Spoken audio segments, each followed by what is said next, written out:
నమస్తే. ప్రస్తుతం మనతో పాటు సీనియర్ జర్నలిస్ట్ దాము బాలాజీ ఉన్నారు. ఆయనతో మాట్లాడదాం. నమస్తే సార్. నమస్తే. సార్ జీవి రెడ్డి ప్రత్యేకంగా చెప్పుకోక్కర్లేదు. నిన్నటి నుంచి ఇది ఒక వార్త అయిపోయింది. ఆయన రాజీనామా చేయడానికి ఈగోనే కారణం అని చెప్పేసి ఆయన సొంత పార్టీ వాళ్ళే అంటున్నారు. అసలు ఏంటి సార్ వాస్తవాలు? జీవి రెడ్డి రాజీనామా గురించి నిన్న కూడా నేను చెప్పాను. అయితే ఇప్పుడేందంటే నిన్నటి వరకు తెలుగుదేశంలో కూడా జీవి రెడ్డి పట్ల ఒక సాఫ్ట్ కార్నర్ కనిపించింది. అంటే జీవి రెడ్డి రిజైన్ చేసే వరకు తెచ్చుకొని ఉండకూడదు, చంద్రబాబు జీవి రెడ్డిని వదులుకొని ఉండకూడదు, ఆయన రాజీనామాని ఆమోదించకుండా ఉండాల్సింది. ఆయనకి ఒకవేళ ఆ పోస్టు సూట్ కాలేదనుకుంటే వేరే పోస్టు ఆయనకి ఇచ్చి ఆయన్ని పెట్టుకోవాల్సింది. ఎందుకంటే రెడ్డి సామాజిక వర్గానికి చెందినప్పటికి కూడా జగన్తో ఆయన పోరాడాడు. ముఖ్యంగా అధికారం లేనప్పుడు తెలుగుదేశం తరఫున గట్టిగా నిలబడ్డాడు. స్పోక్స్ పర్సన్గా చాలా హానెస్ట్గా పనిచేశాడు. రెండవది సబ్జెక్ట్ ఉన్న వ్యక్తి. పర్సనల్గా ఎవరిని అటాక్ చేయడం అలాంటిది కాదు. ఆయనకి సబ్జెక్ట్ ఉంది, ఇంటిగ్రిటీ ఉంది. అలాంటి వ్యక్తులు పార్టీకి దొరకడం కష్టం. అలానే మనం ఒకసారి అధికారంలోకి వచ్చినాక ఇలాంటి వ్యక్తుల్ని నిలబెట్టుకోవడం చాలా ఇంపార్టెంటు. కానీ చంద్రబాబు ఆ పని చేయకుండా అతన్ని వదులుకున్నాడు. ఈయన పాత పద్ధతుల్లోనే చంద్రబాబు పరిపాలన చేస్తున్నాడు అన్న అసంతృప్తి నిన్నంతా కనబడింది. అయితే మెల్లగా ఇవాళ జీవి రెడ్డి మీద ఒక నెగిటివ్ యాంగిల్లో స్టోరీలు రావడం మొదలుపెట్టాయి. అదేంటంటే జీవి రెడ్డి ప్రధానంగా అతనిలో పదవి రాగానే అహంకారం వచ్చేసింది. అహంకారం వచ్చి ఒక ఐఏఎస్ ఆఫీసర్ని పట్టుకొని రాజద్రోహం చేశాడు. అక్కడ ఒక సంస్థ అన్నాక అనేక సమస్యలు ఉంటాయి. నువ్వు అనుకున్నట్టే నువ్వు ఆ చైర్మన్ అయిపోగానే నీకు నచ్చినట్టు మొత్తం మారిపోదు వ్యవస్థ. దాని వెనుక అనేక వ్యవహారాలు ఉంటాయి. సో వాటిని అంతా జాగ్రత్తగా డీల్ చేసుకొని దాన్ని ఎలా సంస్కరించాలా అనేది జాగ్రత్తగా డీల్ చేసుకో. ఉద్దేశం మంచిదైతే సరిపోదు. మెథడ్స్ ఏంటి, ఐఏఎస్ వ్యవస్థ ఎలా పనిచేస్తుంటుంది, సిస్టమ్ ఎలా పనిచేస్తుంటుంది అర్థం చేసుకొని దానికి తగినట్టుగా వెళ్ళాలి. కానీ నువ్వు ఇగో పెట్టుకొని నా మాట వినట్లేదు, నేను ఇక్కడ బాసు అనుకుంటే కుదరదు. సాక్షాత్తు ప్రధానమంత్రి అనుకున్నట్టే జరగదు. ప్రధానమంత్రి అనేక విషయాల్లో సరెండర్ అవ్వాల్సి వస్తుంది. ఎవరైనా దేశం పవర్ అనేది అబ్సల్యూట్గా ఒక వ్యక్తి చేతులు ఉండదు. కానీ ఈయన ఇగోకి పోయి నా మాట ఐఏఎస్ ఆఫీసర్ ఇతను వినాలి, నా మాట విన్నప్పుడు నేను ఎందుకు ఇక్కడ అన్న ధోరణితో వ్యవహరించాడు. దానివల్లనే ప్రాబ్లము. చంద్రబాబు నిర్ణయం కరెక్టే, ఇలాంటి వాళ్ళు ఉంటే ఇంకా డ్యామేజ్ జరుగుతుంది అనేది ఆ వెర్షన్ను తీసుకొస్తున్నారు. ఇంకా ఆయన మీద ఇంకా వేరే బ్యాడ్ ఏం లేదు. ఆయనకి ఇగో ఆయన ఇవి తెలియకపోవడం వల్ల సిస్టమ్ని ఎలా వర్క్ చేయించాలి అని తెలియకపోవడం వల్ల ఇగోకి వెళ్ళాడు. ఇగోగా తీసుకొని బయట పబ్లిక్గా ఆయన మీటింగ్ పెట్టేసి ఐఏఎస్ ఆఫీసర్ అయిన ఎండి అయిన దినేష్ కుమార్ రాజద్రోహం చేశాడని చెప్పేసరికి ఒక్కసారిగా ఐఏఎస్ ఆఫీసర్లంతా కూడా వ్యతిరేకత రావడానికి కారణమయ్యాడు. ఎందుకంటే ఈయన ఒక చిన్న సంస్థది, ఒక చిన్న సంస్థకి చైర్మనే ఒక ఐఏఎస్ ఆఫీసర్ని ఇలాగా రాజద్రోహాన్ని మాట్లాడితే ఐఏఎస్ ఆఫీసర్లు అందరూ కోపం రావడం సహజం. ఈయన తప్పు చేశాడు అనేది ఇప్పుడు ఈ వెర్షన్ వస్తుంది. సో ఓవరాల్గా మనం ఇంకొకసారి అసలు ఏం జరిగింది దీంట్లో, ఈయన తప్పేమన్నా ఉందా, చంద్రబాబు దీన్ని ఇంకొక రకంగా డీల్ చేసి ఉండాల్సిందా అనేది మనం మాట్లాడుకుంటే, బేసిక్గా ఏపీ ఫైబర్ నెట్ కార్పొరేషన్ అనేది ఎప్పటి నుంచో వివాదంలో ఉంది. గతంలో ఇది యాక్చువల్గా 2017లో ఆంధ్రప్రదేశ్లో ఇంట్రడ్యూస్ చేశారు. ఇది సెంట్రల్ గవర్నమెంట్ ప్రాజెక్టు, డిపిఐ అంటారు, డిజిటల్ పబ్లిక్ ఇన్ఫ్రాస్ట్రక్చర్. దాని కింద గ్రామాలకి చీపుగా ఫైబర్ నెట్ అంటే ఇంటర్నెట్, టీవీ, ఫోను ఈ 3 రకాల సౌకర్యాలని అందించడం. ప్రైవేటు ప్లేయర్స్ కంటే కూడా తక్కువలో ఇచ్చి, ప్రైవేట్ ప్లేయర్స్ ఏంటంటే రిమోట్ ఏరియాస్కి వాళ్ళు కేబుల్ అవన్నీ వేరు కాబట్టి గవర్నమెంటే చేయడం వల్ల డిజిటల్ పబ్లిక్ ఇన్ఫ్రాస్ట్రక్చర్ని డెవలప్ చేయాలనేది సెంట్రల్ గవర్నమెంట్ ప్రాజెక్టు. స్టేట్ గవర్నమెంట్లకి కూడా చెప్పింది. అందులో భాగంగా 2017లో 17 లక్షల కనెక్షన్లు ఇవ్వగలిగారు చంద్రబాబు. దీంట్లో అక్రమాలు జరిగాయని చెప్పి జగన్ ప్రభుత్వం వచ్చినాక ఏపీ ఫైబర్ నెట్ స్కామ్ అనేది పెట్టింది. అది మనం చాలాసార్లు చెప్పుకున్నాం. లోకేష్, వేమూరి హరికృష్ణ వీళ్ళ అందరూ ఇన్వాల్వ్ అయినారు. ఆ కేసు ఉంది ఇంకా. సో దాని తర్వాత జగన్ వచ్చినాక దాంట్లో మళ్ళీ అక్రమాలు జరిగాయనేది తెలుగుదేశం ఆరోపించింది. ఫర్ ఎగ్జాంపుల్ ఆర్జీవికి వ్యూహం సినిమాకి దాదాపు 2 కోట్ల వరకు డబ్బులు ఇచ్చేశారు. నిజానికి దానికి కొన్ని లక్షలు కూడా రాలేదు. అట్లా అనుకుంటే చాలా సినిమాలను కూడా దీంట్లో వేయచ్చు, సినిమాలను కూడా దీంట్లో వేద్దాం అనేది ఒక ప్రతిపాదన అనమాట. అది నిజానికి చిన్న ప్రొడ్యూసర్లకు మంచిదే కానీ రిలీజ్ రోజే దాంట్లో వేస్తే థియేటర్లో ఇంకెవరు చూడరు. అదొక ప్రాబ్లం ఉంది. థియేటర్లో చూడకపోయినా పర్లేదు అనుకునే ప్రొడ్యూసర్లు ఉన్నప్పుడు, దీనికి కానీ కొంత డబ్బులు వస్తుంది అనుకున్నప్పుడు చిన్న ప్రొడ్యూసర్ మంచిదే. కానీ ఎవరికి జరగల, ఒక్క ఆర్జీవికి తప్ప. అది కూడా వ్యూహం జగన్ మీద తీశాడు కాబట్టి జరిగింది.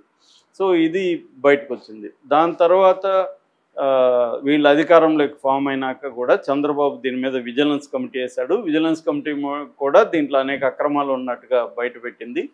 దాని తర్వాత ఈ సంస్థకు జీవీ రెడ్డిని చైర్మన్గా చేశాడు చంద్రబాబు. జీవీ రెడ్డి వచ్చిన తర్వాత ఇందులో దాదాపు 410 మంది ఉద్యోగుల్ని జగన్ అక్రమంగా తన మనుషుల్ని పెట్టేశాడు. తనకి ఎవరెవరు తన పార్టీ వాళ్ళకి అందరికి ఉద్యోగాలు ఇచ్చేశాడు అని చెప్పి వాళ్ళందరినీ నేను తీసేస్తున్నానని ఫస్ట్ అది వివాదం స్టార్ట్ అయింది. అంటే సడన్గా వచ్చి 410 మంది ఉద్యోగులను ఒక్కసారిగా తీసేయడం అంటే అది గవర్నమెంట్తో డిస్కస్ చేయాలి. దానికి ఏంటంటే ఒక మినిస్టర్ ఉంటారు, పేషి ఉంటుంది, చీఫ్ సెక్రటరీలు ఉంటారు. ఇవి ఒక పవర్ అనేది అబ్సల్యూట్గా నువ్వు చైర్మన్ అయినంత మాత్రాన నువ్వేందంటే మొత్తం మిషనరీలో నువ్వు ఒక నట్టు బోల్ట్ తప్ప అదేమి ఇండిపెండెంట్ వ్యవహారం కాదు. సో మొత్తం గవర్నమెంట్లో అనేక నిచ్చెన వ్యవస్థలు ఉంటాయి, ప్రోటోకాల్స్ ఉంటాయి, వ్యవస్థలు ఉంటాయి. మనం ఒక దాన్ని నిర్ణయం తీసుకున్నప్పుడు దీన్ని ఎలా అమలు చేయాలి, అసలు ఈ నిర్ణయం కరెక్టా కాదా, నిర్ణయాన్ని అమలు చేయాలా అలాగనేది నువ్వు చర్చించాలి. అవేమీ లేకుండా ఈయన అనౌన్స్ చేసేసాడని చెప్తున్నారు. ఈయన ఉద్దేశం మంచిదే, ఐడియాలిజం ఉంది. గత ప్రభుత్వం అన్యాయాల్ని, గత ప్రభుత్వంలో జరిగిన అక్రమాలని నేను మార్చాలనేది తన ఉద్దేశం. చంద్రబాబుదైనా లోకేష్దైనా అదే ఉద్దేశమే. జగన్ ప్రభుత్వంలో అనేక అక్రమాలు జరిగాయి కాబట్టి మార్చాలని. కానీ అది అంత ఈజీగా అయిపోయే పని కాదు ఎప్పుడైనా కూడా. అట్లయితే ప్రతి ఒక్కరూ మార్చేసేవాళ్ళు 4 ఏళ్లలో 5 ఏళ్లలో. అంత ఈజీ కాదు. ఇప్పుడు ట్రంప్ లాంటి వాడే పవర్ఫుల్ అనుకుంటే అతని నిర్ణయాలు ఏవి అమలు కావట్లేదు. ఎందుకంటే అక్కడ కూడా వ్యవస్థలు ఉంటాయి.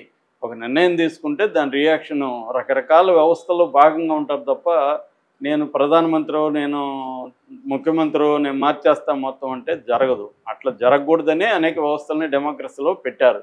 లేదంటే whims and fancies of a single guy తో వదిలేస్తే అతని నిర్ణయాలు, అతని ఉద్దేశం మంచిదైనా కూడా నిర్ణయాల వల్ల చాలా ఎఫెక్ట్ అయ్యే అవకాశం ఉంది. అందుకని ఇతను కూడా అది చేశాడు ఫస్ట్. దాని తర్వాత ఇతను కొన్ని అక్రమాలు ఉన్నట్టుగా ఇప్పుడు కూడా జరుగుతున్నట్టుగా కొన్ని కనిపెట్టాడు. ఎవరు? జీవీ రెడ్డి. అదేంటంటే ఒకటి జిఎస్టీకి ఫైన్, జిఎస్టీ దాదాపు 300 కోట్ల పైన ఫైన్ వేసింది. ఈ ఫైన్ వేయడానికి కారణం అధికారుల అలసత్వం. అంటే సకాలంలో డబ్బులు జిఎస్టీ పే చేయకపోవడం వల్ల ఫైన్ వేసింది. సో ఇక్కడ అధికారుల అలసత్వం ఉంది. అంతవరకు అది ఈయన ఫైండ్ అవుట్ చేసింది రైటే. అట్లాగే ఒక 60 కోట్లు వెండర్స్కి ఇవ్వద్దని విజిలెన్స్ కమిటీ రికమెండ్ చేసినా కూడా వెండర్స్కి రిలీజ్ చేసేసారు. ఈ 60 కోట్లు రిలీజ్ చేయడం కూడా ఆ మేరకు నష్టం. సో ఒకటి ఉద్యోగుల్ని తీసేసినా కూడా వాళ్ళకు జీతాలు ఇస్తూనే ఉన్నారు. దాదాపు 1,50,00,000 జీతాలు ఇచ్చారు ఈ 410 మందికి. సో ఉద్యోగులు నేను తీసేసినా మీరు ఎందుకు జీతాలు ఇస్తున్నారు అనేది ఈయన ఫస్ట్ పాయింట్. సెకండు ఈ జిఎస్టీ, థర్డ్ విజిలెన్స్ వద్దన్నా కూడా వెండర్స్కి ఇచ్చారు. సో ఓవరాల్గా అవినీతి, అక్రమాలు జరుగుతున్నాయి. నేను చెప్పిన మాట ఎండి వినట్లేదు. ఎందుకంటే ఎప్పుడైనా బ్యూరోక్రసీ అనేది పొలిటికల్ పవర్కి లొంగే ఉంటుంది ఎక్కడైనా కూడా. ఇప్పుడు చంద్రబాబు ఉన్నాడు, సిఎస్ చంద్రబాబు కింద పనిచేయాల్సింది తప్ప సిఎస్ కింద చంద్రబాబు పనిచేయడు. చంద్రబాబు చెప్పింది సిఎస్ అమలు చేయనప్పుడు చంద్రబాబు సిఎస్ని తీసేస్తాడు. తీకపోతే పని జరగదు. కాకపోతే ఏంటంటే కొన్ని విషయాల్లో సిఎస్ లాంటి వాళ్ళు అనుభవం ఉంటుంది కాబట్టి, అనుభవం లేని వాళ్ళు వచ్చినప్పుడు, చంద్రబాబు అంటే అనుభవం ఉంది కాబట్టి సిఎస్ లాంటి వాళ్ళు కూడా గట్టిగా ఆయనతో మాట్లాడలేరు, ఏదైనా ఉంటే చెప్పగలరు. కానీ అనుభవం లేని జగన్ అనుకో, జగన్ కొత్తగా వచ్చాడు, అప్పుడు చాలా సిఎస్లు చెప్తారు, సార్ ఇలా చేస్తే ఈ ప్రాబ్లమ్స్ వస్తుందండి ఇదండి. అప్పుడు జగన్ ఆలోచించాలి, మామూలుగా ఇంత సీనియర్ చెప్తున్నాడు అని వాళ్ళకి కొంతమంది ఏంటంటే నేను కదా సీఎం, ఇతనేం చెప్తాడు అనుకునే అవకాశం ఉంది. మోడీ మీద కూడా విమర్శలు ఉన్నాయి. మోడీ బిగినింగ్లో సెక్రటరీలను అంతా కూడా ఫాలో అయ్యేవాడు, వాళ్ళని మాట్లాడనిచ్చేవాడు. తర్వాత అసలు వాళ్ళ అభిప్రాయాలు అడగడం మానేశాడు. ఎవరైనా చెప్తే కూడా వాళ్ళ మీద కక్ష పెట్టుకోవడం ఇవన్నీ జరిగాయి. దాంతో ఎవరో కూడా చెప్పడం మానేశారని ఆయన దగ్గర పనిచేసిన ఐఏఎస్ ఆఫీసర్లు బుక్లు కూడా, పుస్తకాలు కూడా రాశారు. అలాగా ఈయన కూడా ఏంటంటే ఇప్పుడు తను కొన్ని నిర్ణయాలు తీసుకున్నాడు. ఆ నిర్ణయాలు ఎండి కానీ మిగతా ఆయన కొంతమంది పేర్లు చెప్పాడు. CTO, chief technical officer Satyarama Bharadwaj ఒక పేరు, రెండోది బిజినెస్ హెడ్ జి సురేష్, దాని తర్వాత procurement assistant manager Shashank Haider Khan, ఈ ముగ్గురు కూడా తన మాట వినలేదని.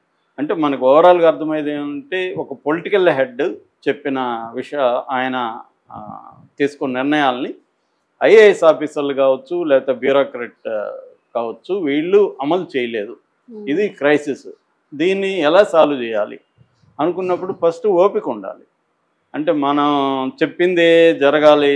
ఏ వ్యవస్థలైనా ఇప్పుడు మన ఛానల్లో ఉంది, ఛానల్ హెడ్ అనుకున్నవే జరగవు ఇక్కడ.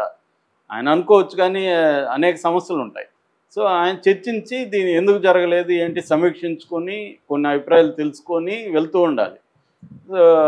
అట్లాగా ఈయన చేయడంలో ఫెయిల్యూర్ కనిపిస్తుంది. ఈయన వైపును కూడా కొంత దాని ఏమంటారు నిజాయితీ వల్ల వచ్చే పొగరు కూడా ఉంటుంది.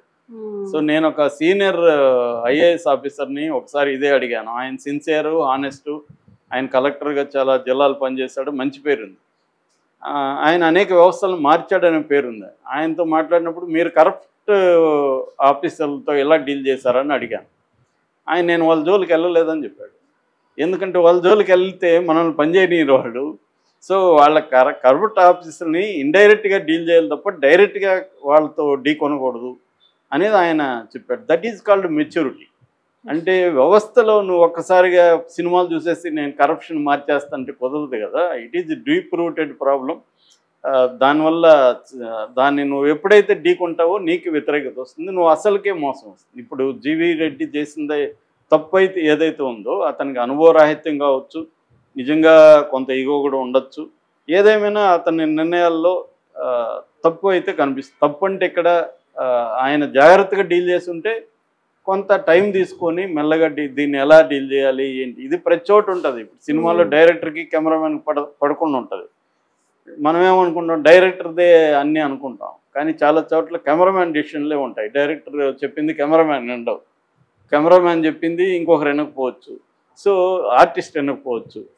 ఇలాగా ఉంటాయి. పవర్ అనేది ఒకే అబ్సల్యూట్గా ఉండదు. దాంతో జాగ్రత్తగా కెమెరామెన్ అర్థం చేసుకుని దాన్ని ఎలా డీల్ చేసుకుంటూ మనం సినిమా తీయాలని డైరెక్టర్ ఆలోచించాలి. కానీ పబ్లిక్ మీటింగ్ పెట్టి కెమెరామెన్ ఎలా చేస్తున్నాడని చెప్తే ఏమవుతుంది? అదే జరిగింది. సో ఇతను పబ్లిక్ మీటింగ్ పెట్టి రాజద్రోహం స్థాయిలో మాట్లాడాల్సిన అవసరం లేదు. ఇదేమి రాజద్రోహం కాదు కదా. రాజద్రోహం అనే పదమే రాంగ్ పదం. ఇక్కడ ఎవరు రాజులు లేరు. సో అది ఇతని చేసింది. దాంతో చంద్రబాబు దీన్ని ఎలా డీల్ చేశాడు అనే దగ్గర కేడర్ ఎందుకు హర్ట్ అయ్యారంటే ఇతను సిన్సియరు, మనతో పనిచేశాడు, అతనికి అనుభవం రాహిత్యం వల్ల కొన్ని నిర్ణయాలు ఇలా చెప్పుండొచ్చు. అతన్ని పిలిచి మాట్లాడి నీ సమస్య ఏంటి, దాన్ని ఎలా డీల్ చేయాలి, దానికి ఏదైనా అప్పగించి ఒక సెక్రటరీనో ఎవరినో చేసునుంటే బాగుండు చంద్రబాబు. కానీ ఆయన ఐఏఎస్ వాళ్ళ ప్రెజర్కి తలొగ్గి పార్టీలో ఉండే మంచి వాళ్ళని ఇలా పోగొట్టుకోవడం కరెక్ట్ కాదనేది పార్టీ వైపు నుంచి విమర్శలు. అది కూడా కరెక్టే. చంద్రబాబు మీద ఎక్కువగా ఈ సంఘటననే కాదు, అనేక సంఘటనలో చంద్రబాబు మీద తెలుగుదేశం వాళ్ళకి అసంతృప్తి రోజు రోజు పెరుగుతుంది. ఎందుకంటే ఈయన మళ్ళీ పాత పద్ధతిలో ఐఏఎస్ ఐపీఎస్ వాళ్ళ మాట వింటున్నాడు అని. ఈయన బయట పెట్టాడని ఈయన మీద నిర్ణయం తీసుకున్నారు. పవన్ కళ్యాణ్ మీద తీసుకోగలరా? పవన్ కళ్యాణ్ అనేక సార్లు మాట్లాడుతున్నాడుగా. ఐఏఎస్ ఆఫీసర్లను విమర్శించలేదా, ఐపీఎస్ వాళ్ళని విమర్శించలేదా? ఇదే పవన్ కళ్యాణ్ సాక్షాత్తు మినిస్టర్లను తప్పు పట్టలేదా? మరి ఆయన ఏమన్నా మీతో చర్చించాడా? పబ్లిక్గా పోయి చేస్తున్నాడు కదా, ఆయన కంట్రోల్ చేయలేరు కదా మీరు. ఇక్కడ మళ్ళీ బలయ్యేది చిన్నవాళ్లే కదా అన్న విమర్శ ఉంది. కరెక్టే. ప్రయారిటీస్ ఉంటాయి కదా. చంద్రబాబును పవన్ కళ్యాణ్ డీల్ చేసినట్టే మిగతా డీల్ అందరూ అలాగా